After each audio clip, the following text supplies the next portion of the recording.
এই যে বিমানে চড়ে যে হাজী সাহেবরা হজ্জে যাচ্ছেন, পৃথিবীতে অনেক সময় আমরা অনেক জায়গায় যাই। কেউ গ্রামের বাড়ি যায়, কেউ শ্বশুর বাড়ি যায়, কেউ মামার বাড়ি যায়, কেউ কক্সবাজার যায়, থাইল্যান্ডে যায়, ব্যাংককে যায়।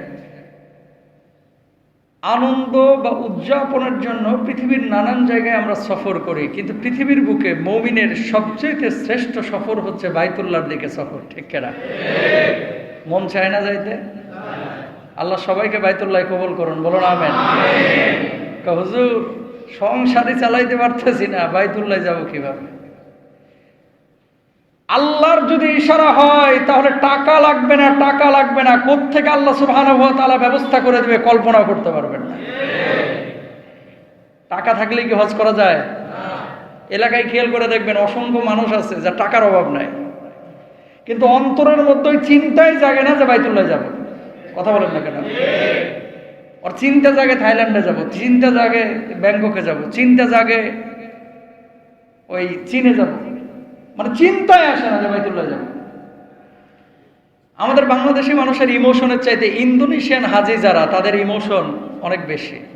এবং যারা আশিক রাসূল, নবীকে সত্যিকার অর্থে যারা ভালোবাসে, কিছু কিছু লোক আছে বিশ্বাস করেন, নবীর রওজায় জীবনের প্রথম গিয়েছে, একটু যে কাঁদবে, চোখে পানি আসবে যে আল্লাহ তো আমাকে কবুল করেছে, আমার দাদারে কবুল করে নাই, বাপেরে কবুল করে নাই, ওদের সামর্থ্য ছিল যেতে পারে না, আল্লাহ যে আমার নিয়ে এসেছে, তুই তো কাঁদিয়ে কেঁদে বুক ভাসিয়ে ফেলার কথা না।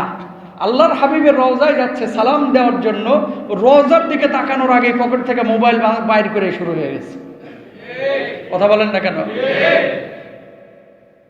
তো হজ করতে গেছে না সেলফি তুলতে গেছে? অনেক মানুষ আছে এরকম, এগুলো উচিত না। তফ করতেছেন ভিডিও লাইভ দিয়ে, উচিত না। কাবার পাশে গেম খেলতেছে, এরকম জানোয়ার হায়াওয়ানও তৈরি হয়েছে এখন, যে বাইতুল্লাহর পাশে টফ টফ শেষ করে তারপরে ভিডিও গেম একটু খেলে নেয়। হাইওয়ান, এগুলো থেকে সতর্ক থাকতে হবে। আল্লাহ এদেরকে হেদায়েত দান করুক, আমিন বলেন। প্রথম ফ্লাইটে নামার পরে সবাইকে কালকে সৌদি সরকার উষ্ণ অভ্যর্থনা দিয়েছে।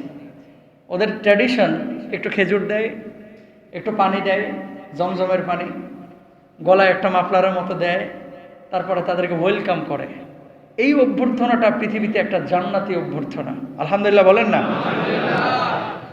ইন্দোনেশিয়ার একজন হাজি আরবে বিভিন্ন সাইটে নিউজ করেছে কালকে, ইন্দোনেশিয়ার ফ্লাইট নামার পরে যখন তারা মদিনার মাটিতে পা রেখেছে, বিমান থেকে নেমেই হোটেলে যাওয়ার আগে মদিনার মাটিতে পা দিয়ে এক মহিলা সিজদায় লুটায় পড়েছে। কেন বলতেছি? হাজিহি তাকওয়া। এটা কি? এটাই হচ্ছে তাকওয়া। আমার নবী যেই মাটিতে পা ফেলেছে, আমার নবী যেখান দিয়ে খালি পেয়ে হেঁটেছে, আমার নবী যেই মাটিতে 1-2 বছর না একাধিক বছর কাটিয়েছে, আমার নবী যেই জমিনের মাটির নিচে শায়িত আছে, সেই জমিনটায় আমার পা পড়েছে। মহিলা পা দেওয়ার আগে পাটা ফেলেই তারপরে সাজদা অবনত হয়ে গেছে, আল্লাহর কাছে শুকরিয়া আদায় করেছে। বলুন আল্লাহু আকবার। এই মহিলার আবেগ অনুভূতি, আর আরেকজন যিনি ট্যুর করতে গিয়েছে, হজ করতে হয় করছে, এরকম কিছু লোক আছে না, না গেলে মানুষকে কইব কি, না গেলে মানুষ কি বলবে। এই দুইজনের তাকওয়ার ভিতরে তারতম্য আছে না নাই?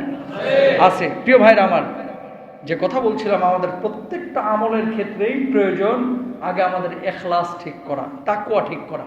নামাজে যারা আজকে এসেছেন, হুজুরকে খুশি করার জন্য না, টাকা পয়সা বা বিরিয়ানির পোটলার জন্য না, জিলাপির প্রয়োজনে না, আল্লাহকে খুশি করার জন্য এসেছেন, এটাই হচ্ছে তাকওয়া। ঠিক কিনা?